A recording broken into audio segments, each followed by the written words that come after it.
California could soon be the first state to offer health care coverage to immigrants regardless of their status. That's right. The state assembly and Senate today passed bills to extend Medi-Cal to undocumented immigrants. KCAL 9 political reporter Dave Bryan now joins us with the details. Dave? Timing is interesting too, right? An election year could become a big issue in the general election campaign later in the year. Starting in the 2015-2016 budget year, Medi-Cal coverage was extended for the first time to include the children of undocumented immigrants.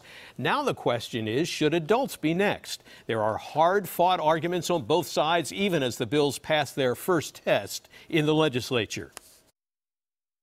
Undocumented young adults, Californians face barriers of not having health care. California took a big step toward becoming the first state in the country to offer full health coverage to undocumented immigrants, including all adults.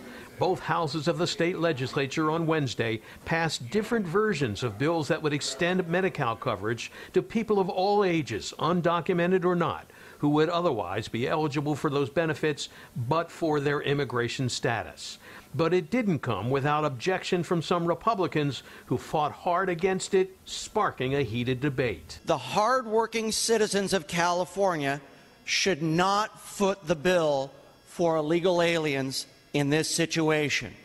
The last thing we should be doing is putting others before our own citizens.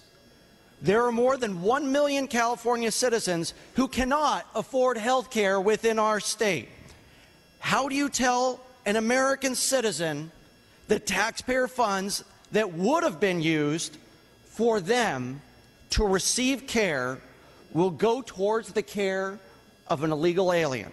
Health care is a human right, and as such, I hope we recognize that our undocumented Californians should be treated with the same dignity and be given this right, starting with our undocumented young adults. I respectfully ask for an aye. The debate over these bills is not over yet. Each bill still has 2 more hurdles to clear before they could become law.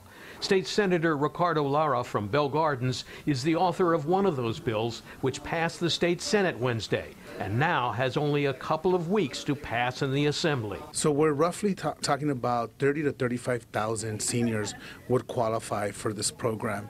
Not a lot of folks, but it's folks that are tremendous in need and who have, again, already contributed to the economy in the state. The least we can do and the humane thing we should do is offer them health care. This bill will serve as yet another magnet, a beacon attracting illegal aliens from throughout the world. I request that everyone join me in putting Californians first and respectfully ask for a no vote on this bill.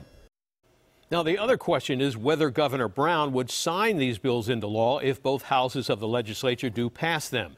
The expanded health programs for undocumented adults could cost the state hundreds of millions of dollars a year. Juan, Lena, back to you.